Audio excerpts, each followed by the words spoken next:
ठीक है, तो अब ओबीसी के सहारे ही अब यहाँ पर जिस तरह से ओबीसी, दलित और अल्पसंख्यकों की राजनीति, उनको एकजुट कर 90-10 की राजनीति बनाने की कोशिश ज्योति कुमार सिंह जो आपकी पार्टी कर रही है, लेकिन ये मैसेज ग्राउंड तक पहुंचाएंगे कैसे? क्योंकि इतिहास तो जाति जनगणना को लेकर, आरक्षण को लेकर, वो भी तो कांग्रेस के साथ चलता नजर आता है ना, लोग उसे तो भूलते नहीं है। तो ठीक है ना पूजा जी, अब कांग्रेस पार्टी का विपक्ष की पार्टियों के लिए क्या करेंगे, जब विपक्ष की कांग्रेस ही एक ऐसी पार्टी है।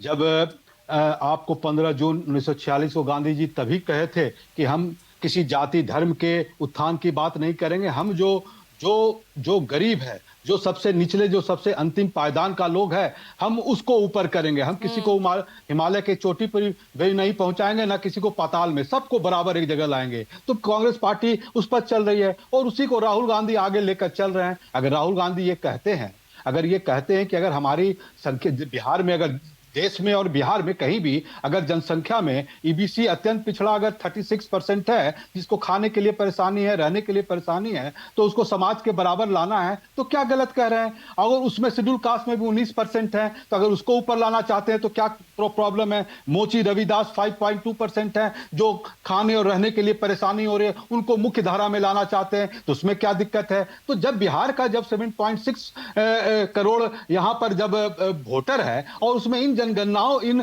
संख्या के हिसाब से लोग हैं, तो उनको तो मुख्य धारा में आना चाहिए। विपक्ष के लोगों को प्रॉब्लम क्या रहे? आज जब हमारी सरकार थी पहले भी, तो इंदिरा आवास से लेकर जितने भी योजनाएं रहे, चाहे संविधान में बाबा साहब अम्बेडकर ने जो प्रावधान दिए, उसके हिसाब से ज्योति कुमार सिंह, जब हम जातीय जनगणना और जो हम आंकड़े दिखाते हैं ना, तो अभी भी हम वो आंकड़े 1931 की जातीय जनगणना के आधार पर दिखाते हैं। आज जो 52% ओबीसी की हम बात करते हैं ना, वो 1931 की जातीय जनगणना कहती है। दिक्कत ये पूजा जी, इतने साल आपने राज किया, आप तो वो जातीय जनगणना आप नहीं करा पाए।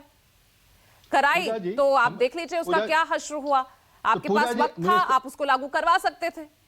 हाँ, आप जवाब देने दीजिए। हमारा जब इस सरकार के जस्ट पहले जब हमारी जनगणना हुई, जब पूरी संख्या हुई, तो ये सरकार, जब भारतीय जनता पार्टी जब 14 में आई, उसको लागू ही नहीं होने दी। उसको ए बहाने और वो एन प्रकार किसी तरह बहाना बना के उसको दाब दी। लेकिन मैं रविशंकर प्रसाद जी के बात पर कहना चाहता हूं, जो इतने बड़े नेता हैं, उनको इसीलिए भारतीय जनता पार्टी के लोग दूध की तरह, मक्खी की तरह जो फेंक दिए हैं कि झूठ बोलते हैं वो। हमारा बताइए, हमारे पंजाब के अध्यक्ष हैं वो कौन है? जो दिल्ली के अध्यक्ष यादव हैं। आप पंजाब में जो इंचार्ज बने हैं वो कौन है? पूछ लीजिए उनसे। जो छत्तीसगढ़ के सीएम थे वो वही हैं। आज बिहार के अध्यक्ष कौन है? वो दलित हैं। आप जो उड़ीसा के अध्यक्ष कौन है? ओबीसी की हिस्सेदारी 63% है और आपकी पार्टी में विधायकों की वही हिस्सेदारी केवल 2%। जी, केवल हिस्सेदारी कितनी है? 10% कांग्रेस विधायकों की, ओबीसी विधायकों की।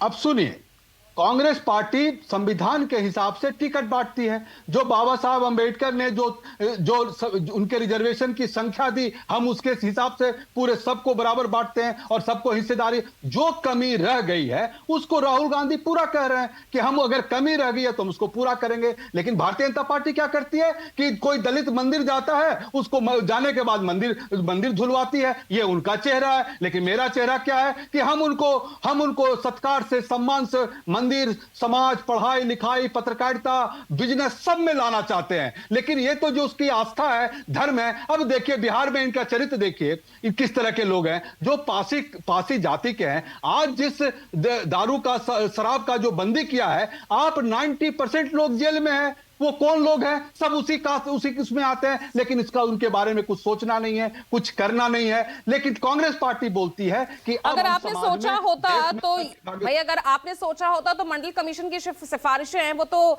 1980 में लागू फिर हो जानी चाहिए थी ना, अगर आपने सोचा होता तो।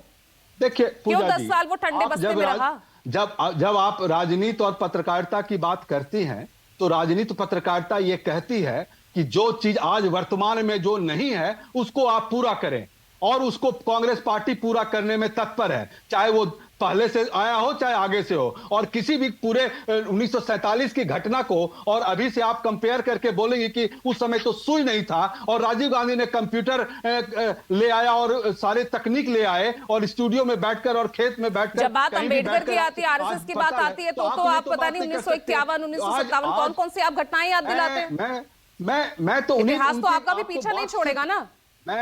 और नहीं, क्यों छोड़िए, नहीं चलिए मैं छोड़ेगा? उतनी पीछे भी नहीं जब जा हम रही राहुल हूँ। गांधी- आपने तो राहुल गांधी 2015 जब में करवाई आपको- थी कर्नाटक में, जातिगत सर्वे करवाया, क्या हुआ सुनिए, उसका? सुनिए सुनिए, वो सब हो रहा। आप तेलंगाना का बात किए ना, तेलंगाना में बात करें, तेलंगाना में 50% अभी अभी वो आप उसकी बात क्यों नहीं करती हैं? क्यों नहीं करती हैं? तो आपको मैं आप बिल्कुल लोगों का उसकी भी बात प्रॉब्लम क्या करती हूँ। है? अब आगे होगा क्या? अभी देखिए, अब आगे होगा क्या? अभी बिहार में आपकी अभी सरकार आप- के रहते, आप सरकार में थे ना उस वक्त जब वहां पर जातिगत हाँ। सर्वे हुआ, उसका क्या हुआ? हमारी मामला कोर्ट में देखिए पहुंच पूजा गया, जी, पूजा 9वीं जी, अनुसूची पूजा जी, में नहीं शामिल हुआ वो, तो इस वक्त तो मामला वो कोर्ट का भारतीय हुआ जनता है। पार्टी की गलती है ना। हमने हमने हमने तो उसको तो फिर उसका तेलंगाना में सपोर्ट क्या किया होगा? और उसको आगे ज्योति बढ़ कुमार चढ़कर सिंह, तेलंगाना में क्या होगा फिर?